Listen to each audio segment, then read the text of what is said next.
You couldn't walk into a Ferrari dealership and buy one. You couldn't order it from a catalog. And even if you had the money, it didn't matter. Because if Enzo Ferrari didn't personally approve you, you weren't getting a 250 GTO.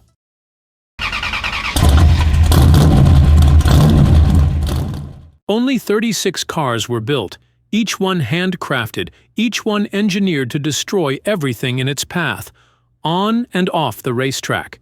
And today, they're worth more than mansions, private islands, or Picasso paintings. One sold for $48 million at auction. Another? Traded privately for over $70 million.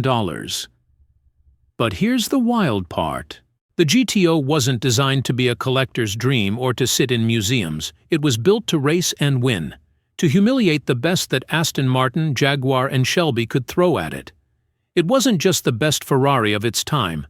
It may be the greatest car ever made. But where did it come from? Why was it so fast, so rare, and so untouchable? Let's go back to the moment Ferrari decided the world needed something that didn't just beat the competition. It erased them. Before the GTO, Ferrari wasn't struggling. They were already feared. In the 1950s, they had built championship-winning race cars, fast road cars, and a name that made drivers nervous and fans cheer. But by the early 60s, things were getting serious.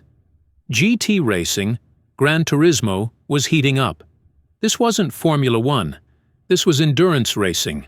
Real roads, long miles, rough weather, and machines that had to survive, not just go fast. Ferrari had their 250 GT SWB at the time. Short wheelbase, lightweight, quick in the corners. But it wasn't enough. Not anymore. Jaguar was back with the E-Type.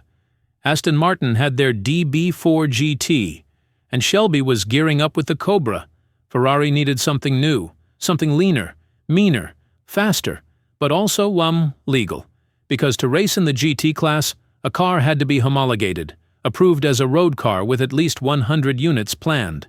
Ferrari had no plans to build 100. Instead, they decided to bend the rules and bluff their way in. Call it clever, call it sketchy, call it Ferrari being Ferrari. It was the start of something dangerous and legendary. What do you get when you mix racing obsession, rule-bending, and Italian ego? The Ferrari 250 GTO. It started with a chassis borrowed from the 250 GT SWB, already one of Ferrari's best. But this wasn't just a copy-paste job. Ferrari's head engineer at the time, Giotto Bizzarini, took that chassis and tweaked it for war. Better suspension, lighter materials, sharper balance. Then came the engine.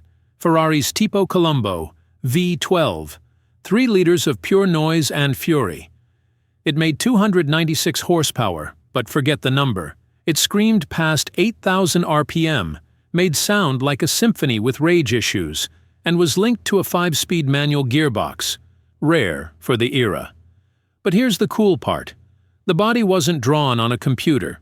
It wasn't even finalized in sketches. They shaped it in a wind tunnel, then sculpted it by hand, tested it, tweaked it, cut more aluminum, tested it again, and again, until it sliced through air like a blade. Only a few craftsmen were trusted to shape each one. No 2 GTOs were exactly the same. Some even had slightly different noses or rooflines. Because this wasn't mass production. It was performance art. This wasn't a car for the road, it was a car for the fight. And Ferrari was about to throw the first punch, because when the 250 GTO showed up to its first race, people didn't know what hit them. The Ferrari 250 GTO made its racing debut in 1962, and from the moment it hit the track, it was game over. At Sebring, it grabbed second place overall, behind only a prototype Ferrari. Let that sink in. A Grand Tourer almost beat Ferrari's purpose-built race car. That same year, it dominated the Tour de France, the Targa Florio, and more. It wasn't just fast, it was relentless. The GTO didn't look as wild as some of its rivals, like the low-slung Jaguars or the massive Cobras, but on the track, it made them all look slow. From 1962 to 1964, The GTO won the FIA GT World Championship 3 years straight. That's not a streak. That's a shutdown. It crushed Aston Martins, outlasted Cobras, outdanced Jaguars. Drivers like Phil Hill, Pedro Rodriguez, and even Sterling Moss briefly took the wheel. And each time, they found the same thing: balance, brakes, bite. The car didn't just go fast in a straight line. It danced through corners like it was reading your mind.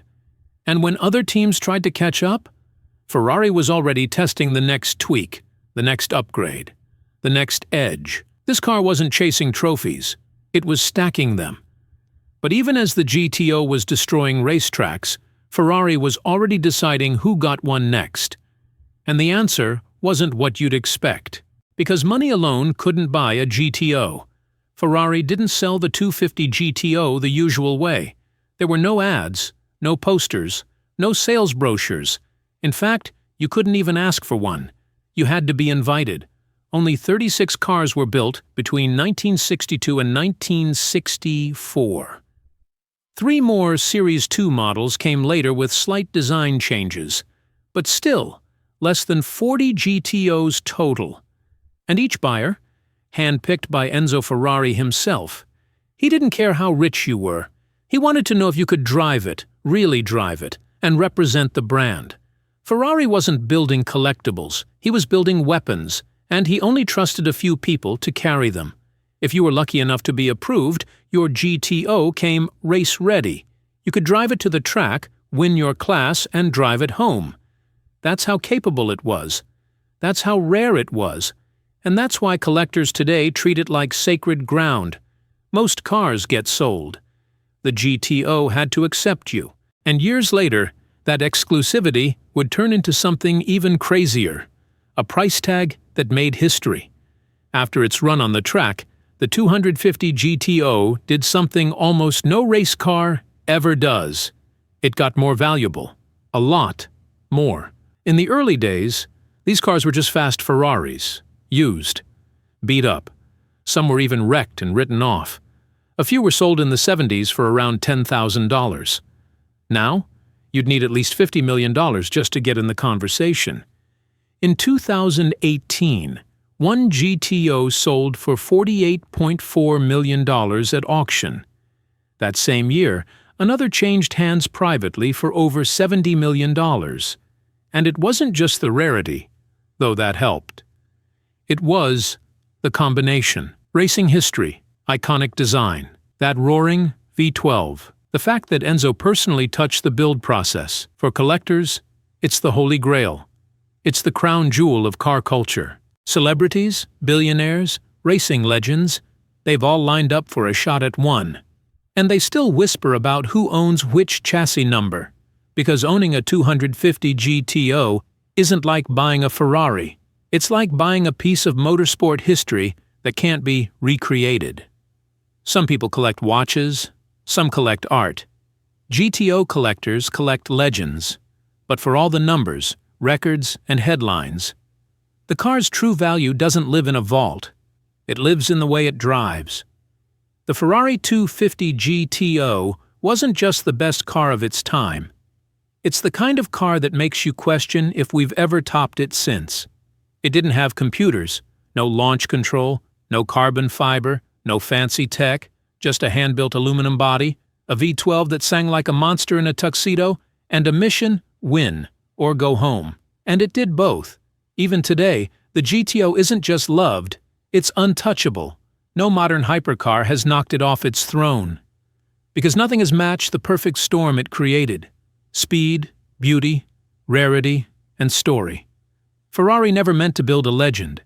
They just needed a winner. But the 250 GTO became something else entirely. It became a myth you could drive. A race car that aged into royalty. And no matter how many millions it trades for today, its real value was forged at full throttle. The Ferrari 250 GTO wasn't built for fame. It earned it.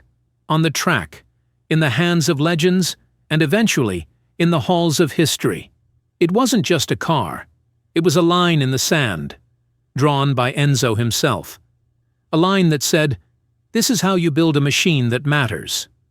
But what came after the GTO? Ferrari wasn't done yet, because the next car wasn't just another racer. It was smoother, more refined, still deadly on the track, but dressed in a silk suit. It was called the 275 GTB, and it just might be the most underrated Ferrari ever built. Subscribe to discover how the 275 GTB followed up a legend and carved out one of its own.